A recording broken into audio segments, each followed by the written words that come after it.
It's a natural resource that's largely neglected, but recent storms made the San Diego River roar back to life as its usually rambling waters rage through Mission Valley. Good evening, I'm Rebecca Tolan filling in for Gloria Penner. Some San Diegans don't realize we have a namesake river until it floods. Heavy rains have certainly re-energized the 52-mile waterway and swelled the river beyond its banks. Many say it's a sign of a river paved over and largely ignored. But that may change with advancing plans for a river park.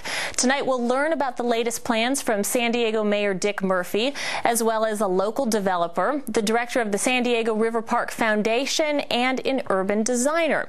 But we start with a look at a river reawakened by heavy rain. Last week, the river rush took its toll on Mission Valley.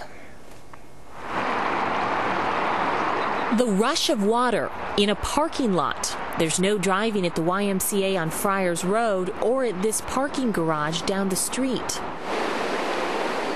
And burst pipes closed Fashion Valley Road. This is just a mess. Johnie Holmes has been watching the river rise for days. The sinkhole has interrupted his bus route to the heavily traveled trolley station. We have the 6, the 41, and the 25 that normally would go this direction from here to Transit Center. They can't do that. So when this part gets flooded and stuff, so there's a back way. Now it's flooded, so we all going down Friars Road. Most onlookers can hardly believe the river rush. But it's little surprise to Jim Pugh. Does it surprise you that this happened? Oh, absolutely not. You know, when you squeeze the river down and run it through little pipes, the water has to go incredibly fast, and so it does a lot of damage. Pugh says, after all, the popular shopping spot sits on a floodplain.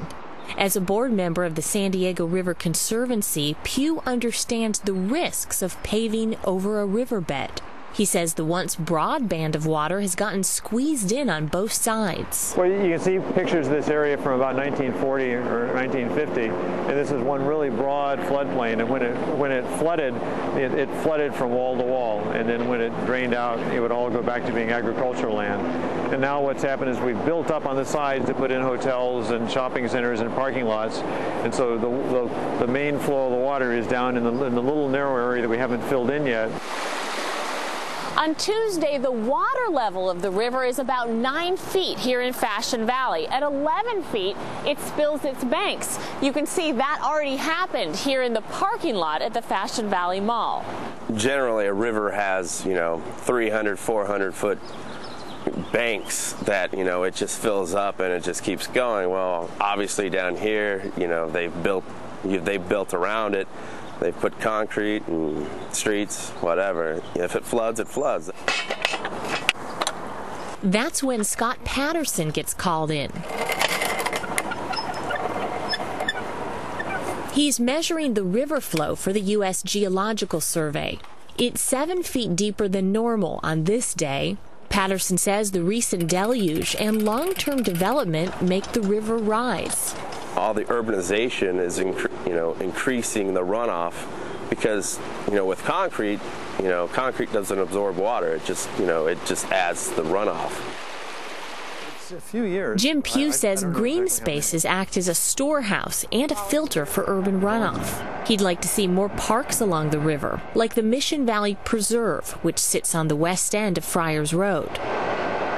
The landscape helps clean the water, and then it provides a calming recreational benefit for people. The alternative, he says, is more of this. We sort of pretend like it isn't here because it isn't here very often. Every time that we ignore the river makes our problems that much worse. In Mission Valley, the river faces the greatest challenges and the greatest potential. There's a big push to restore a symbiotic relationship between the river and its adjacent communities. This grassroots effort aims to create a park system along the entire 52-mile stretch of water. The San Diego River starts in the mountains near Julian and winds its way to the Pacific Ocean at Mission Bay. River park planners envision a network of recreational spaces, riverfront cafes, and natural habitat. San Diego Mayor Dick Murphy has long been talking about a river park in his top 10 goals for the city. Earlier, Gloria Penner sat down with the mayor to find out more. Welcome, Mayor Murphy. As chairman of the San Diego River Conservancy, what is your vision for the San Diego River? We're going to protect and preserve the river, and we're going to build a park all the way from Julian along the river to the Pacific Ocean. And that's the job of the Conservancy? Is that its purpose? It is. There are a lot of groups working on the San Diego River. There's a lot of citizen groups and a San Diego River Foundation. We are the one government entity that crosses all jurisdictions and can put that river park together because of the authority that we have. Why is this such a high priority for you, considering all of the city's financial problems? You know, it has just always been my vision to go back and protect that San Diego River. It is, you know, California's first river. It's where the first Spanish settlement was, where the first mission was, the first water project was built. It is a historic, cultural, wildlife resource that really deserves to be protected and nurtured.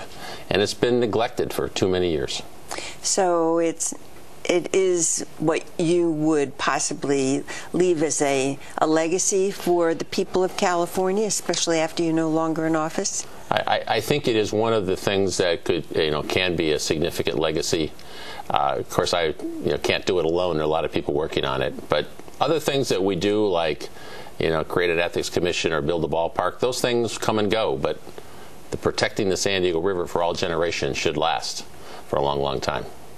Thank you, Mayor Murphy. So exactly what are the river park plans and what will they mean for San Diegans? We're joined by three guests who can shed some light on the little-known plan. We are going to start with you, Rob Hutsel. Welcome to the show. Thank you. You are Executive Director of the San Diego River Park Foundation. Let's take a quick look back in time, because we saw those old photos from Mission Valley where we saw open space and agricultural space. What has happened to the river as the region has grown? Well, it's been fascinating, because if you go back 8,000 or 10,000 years, people have lived along the river and depended upon it. And since then, you know, for up until about, what, 200, 300 years ago, when the Europeans came to San Diego, then the river started to see some changes. There was water projects way back in the early 1800s. And even more recently, as early as 1950, which is a little bit after those photos, the river was still an agricultural area. And since then, 1950s is when we started to see development come into the valley. So the development's a little bit more recent.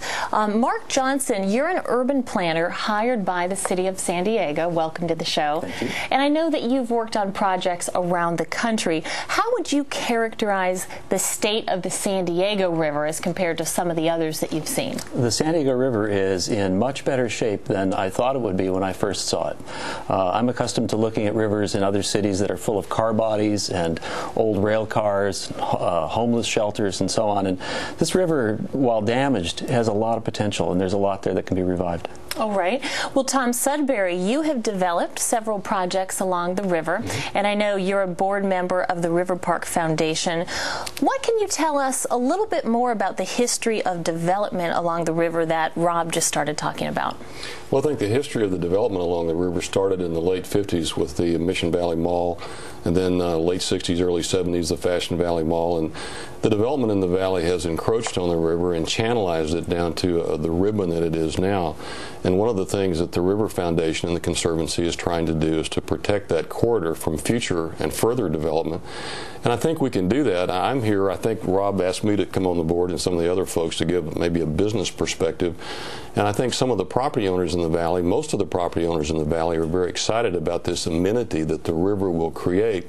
The only nervousness by some of the property owners who own property immediately adjacent to the river is that their property may be taken away from them. So I think my goal goal in working with Rob and the rest of the foundation is to have a blend or a balance of areas where we know that are not developed today that we can expand the river, make it meander, which is what they would like to do, and I completely concur with that, and to increase the habitat and the floodplain. And in areas like the center part of Mission Valley, where the development is already concentrated, try to find some areas there where we can celebrate the river with the people. For example, river cafes that we've talked about. And we need to do that in a way also to make the river work for everybody.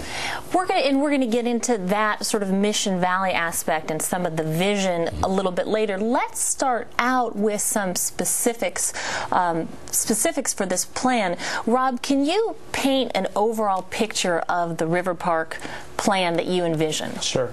If you imagine a string of pearls, and that's the easiest way to think about it, parks have been done like that throughout the country. It's really linking together wonderful assets of different natures of community character, like Mission Bay Park, a wonderful regional asset. And then you combine that with Mission Trails Regional Park, another regional asset. Well, you put them together, and you have a river park that is incredible. And that's what the River Park envisions, linking together existing assets like Presidio Park all the way up to Julian and Cleveland National Forest Land. When you say linking together, do you mean by trails, by open space? Exactly. It's a combination of, we like to say, clean water, good habitat for wildlife, people, places, including trails and interpretation and education, and most importantly, a sense of community built around the river park. This does not sound cheap, or certainly not free. How much will the plan cost? Where will the money come from? More than I have. We need to think about this as not a project that has a deadline. It's a project for the rest of our lives and for future generations. And the initial kind of projects are already been started. We've already done acquisitions, for instance, out in Lakeside on the order of $10 to $20 million and brought in outside funding to do that. And so this project is, yes, it's certainly not going to be inexpensive, but there are things that can be done that volunteers can do without any money at all. And in terms of the things that do require considerable financial resources, Tom, how much support is there from the business community?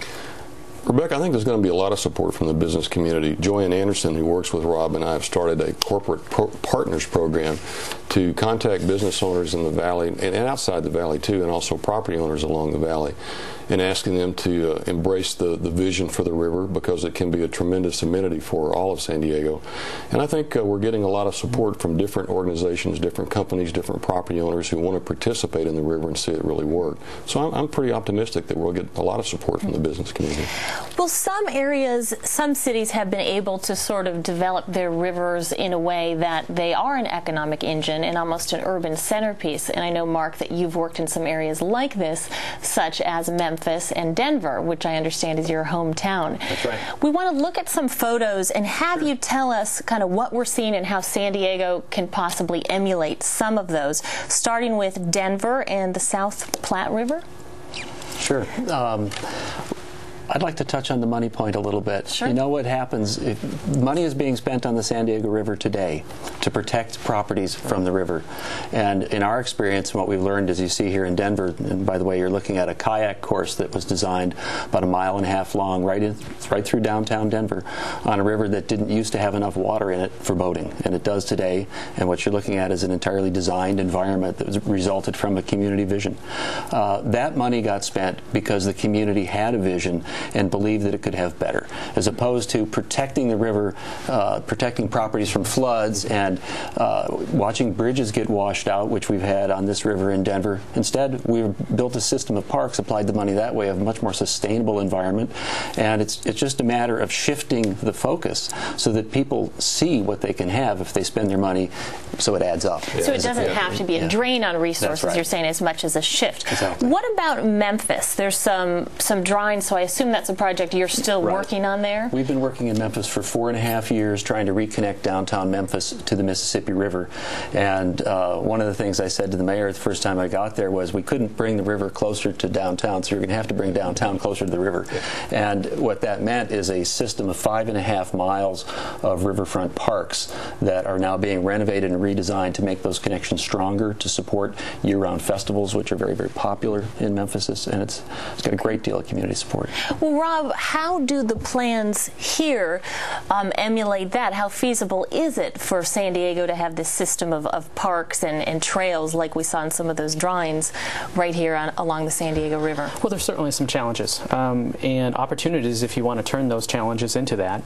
For instance, a lot of the river is privately owned, which surprises a lot of people when you talk about that. So we need to work with the property owners, the various malls along the river, the hotels along the river, and other businesses, and see what works for them, which is a really important way to approach it, as opposed to coming in with a vision and saying this is what it's going to be, but actually working with the people that have been in the community for 40 or 50 years. How much of the land is private versus public? It's substantial. If you think about Mission Valley, for instance, everything pretty much from, gosh, all the way down to past the golf course on the western end up to the stadium is privately owned. Right.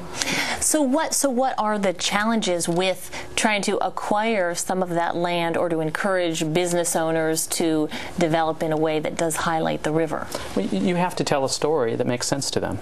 And that's really what it is. It's what, as you were mentioning before, what is the benefit of this? And most of the people we're finding in Mission Valley in particular really have a passion for our community. And when we first started this, we actually went to the Chamber of Commerce and the Convention and Visitors Bureau and talked to them and looked for their support. And they all got it. They understood that the value of a river park was not only economic, but it was also civic. And that's what we need to do, is look for opportunities to build trails, to start to create public spaces, and create places so people want to come down there and spend their money, quite frankly. So we're going to take a look at Mission Trails Park. I know that's one of the centerpieces of the park plan, and we visited with the River Park Foundation's Michael Beck a couple years ago. He talked a bit about its role in an urban setting. The San Diego River Park, at least the urban segment of it, is going to stretch essentially from the dam, San Vicente and El Cap, down to the ocean. And this area that we're in, Mission Trails, is pretty much the heart of that system. There's going to be specific areas of focus that have park areas already established or will have in the future. Mission Trails, of course, qualifies as a very significant part of that, kind of the string of pearls concept. And this particular area is already being utilized by many people as a resource area, as part of the trail system, and this will be integrated into the river park as a keystone to the river park plan. Rob, I'm wondering why it's so important to integrate those sort of open space park areas right in the city where people have easy access to. Well, wow, that's a great question. The growing kind of community that we have, you know, they can't all get in a car and drive up to the forest. And wouldn't it be great if people can, right in their backyard, get out and enjoy the wildlife and what makes San Diego very special, which is its natural environment. And San Diegans are people that like to get outdoors and enjoy San Diego. And if you have a place where they want to go, like our beaches or our rivers, then you create a better community. And that's what it's about. One of the places we were talking about earlier is the San Diego River estuary, and you were saying that there's an abundance of bird life out there. Yeah, the estuary is one of my favorite places. You know, for years and years, and many people still today call it the flood control channel. And we've been working very hard over the last 4 years to change that to be called the estuary. And it's in Mission Bay Park, which most people don't realize, but there's hundreds of species of birds there. And it's one of the few places where you as an average person can walk down there, ride your bike, go with your family, and enjoy the wildlife that's so special in San Diego. We've talked about some of the plans and sort of some of the idealistic aspects of the plan, but there certainly are challenges both in restoring some of the natural habitat and also in developing in a way that really highlights the river. Tom, why haven't developers capitalized on the river more as a resource up until this point, do you think? I think one of the reasons that there hasn't been much development facing the river is because the river hasn't been organized in such a way that you can see it. There's water over there someplace, but you really can't see it. Even if you look at your advertisement on your webpage for this program, you show standing water. People like to see standing water or running water, and that's what really creates the excitement in the environment and the desire for people to stop and want to look at the river, be along the side of the river. So I think we need the trails and the habitat. That's very important, but if you want to create development that faces towards the river, you have to see something. And that's what we have to create, is those corridors where we can see some either running water or still water. That will help us. And I'm curious, as a developer, what some of your plans are. I know one of the areas you have developed is that IKEA shopping center, which is a very popular shopping center with IKEA and Lowe's and Costco, but it's all big box, and it certainly doesn't face the river as you describe. No, it doesn't face the river. It's not designed to be on the river. We're quite a ways away from the river. Other projects that we've worked on, we entitled with the landowner the Rio Vista West project, which was San Diego's first transit-oriented pedestrian development community along the Rio Vista trolley stop. And that's about 80 acres with a mix of residential and retail. And that's oriented along the river. And I think one of the most successful condominium projects that's being developed in the valley today is the Lido project along the river, facing the river. They're really embracing the river and taking advantage of the FISDRIP plan that was done about 12 to 15 years ago. So that's a good example of how development has oriented towards the river more recently. Okay. Mark, you have helped design this plan for the river park with all this privately owned land. How do you work with the pre-existing development when you're designing a master plan like that? Well, we've looked at every property along the entire length of the river to understand simple things. How old is the property? Is it likely to redevelop? Is it vacant in some cases? You know, Tom's done some really good things on the river. But as he said, we have to make the river a positive amenity. It's astonishing to us how to build a new community today, build a new project of any type, you need to have some sort of amenity. And the river is an authentic amenity that's right here, it's along here. You just heard the mayor say it's the California's first river. And we want to make sure that it's longest lasting river. So property by property, we just talk to people and find out what could be possible. And the plan is built up out of those people's ideas. It's not ideas that we bring to it, it's about the resource and the people along the corridor. What kind of reactions are you getting when you talk to these property owners? Always very positive, always with a little caution. As you heard Tom say, wait a minute, you're going to take my property away from me? I said, no, that's not what this is about. This is about establishing a very long-term view that when you do change your property, and properties do change, we want you to reconsider how you're addressing the river at that time. That might be 2 years from now, 10 years from now, 20 years from now. And to some extent, it really doesn't matter because it's about how it all adds up over the long haul. How likely are we to see riverfront cafes and things that you would find in places like Portland or Cleveland, cities like that? You'll absolutely see them in 10 years. In 20 years, I think you'll see a lot of them. Okay. I really do. Now, another challenge is repairing some of the environmental damage, and we saw the flooding in Mission Valley. I'm wondering, Rob, to what degree has the development, as it has developed, damaged the natural habitat and the flow of the river? It's a challenge. I mean, if you go back and look at it, the river valley itself has been manipulated for over 100 years. You know, even when 50 years ago, when the first development went in, well, it had been farmed for over 100 years. And so, you know, that's the baseline, if you will. That's the condition we're working with. But in reality, yes. I mean, many of the developments very close to the river, and it doesn't allow a very wide corridor for the natural systems to work. Tom, how do you think that we can strike that balance between development and the environment? Well, I think balance is what we're looking for too, Rebecca, and there's areas of the river that have been undeveloped. Qualcomm Stadium is an example. There's a big portion of that publicly owned property that abuts the river. There's an area there to expand the habitat of the river. There's some other areas upstream from Mission Valley, which I think will provide a lot of opportunities for us to widen the river, create more habitat, create more pathways. But I think down in the Mission Valley corridor itself, it is going to be more of a challenge to do that. And I think there we need to create more of an amenity for the people as well. Just like earlier we were talking about the creation of a sculpture garden along the river, which we think would really activate the river, somewhat like Roche Harbor on San Juan Island up in the Seattle area. And I think that would be something else that we could do along the river to make it really a place that people would come and feel welcome and feel comfortable and really see it as an amenity. If I can jump in real quickly. I mean, one of the things that Tom and I talk a lot about is people need to be able to touch and feel something, smell it, to appreciate it. And if you build walls around things or put fences around things and say stay out because this is an important wildlife preserve, we haven't done our job. We need to build enough land so people, yes, we can protect the wildlife, but we create places where people can go and touch and feel and smell. Well, it seems like there's almost been a sense in parts of San Diego to stay away from the river, like it's a dangerous place or it's certainly an unknown place. So you have to combat those perceptions as well. You know, I bet that's not always true. In Denver, we built a 26-acre park on the river right downtown.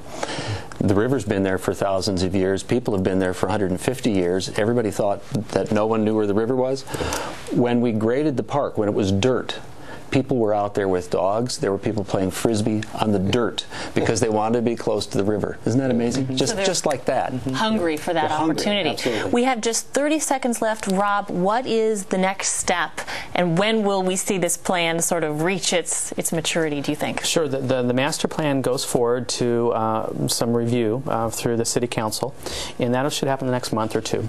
And then it will have to go out through an environmental review, which will take, who knows, 6 months to a year. And then the master plan will be completed. But, you know, there's a lot going on in the meantime. For instance, on May 21st, we have a big celebration of the river, the entire length of the river.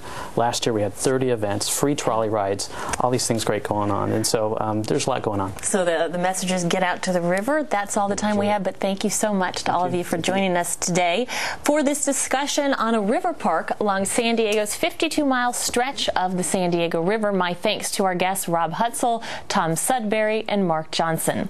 You can find more information about the River Park project on our website at kpbs.org. We also enjoy hearing from you. You can write us at the address on your screen. Do join us again tomorrow night for another edition of Full Focus. For KPBS, I'm Rebecca Tolan. Good night.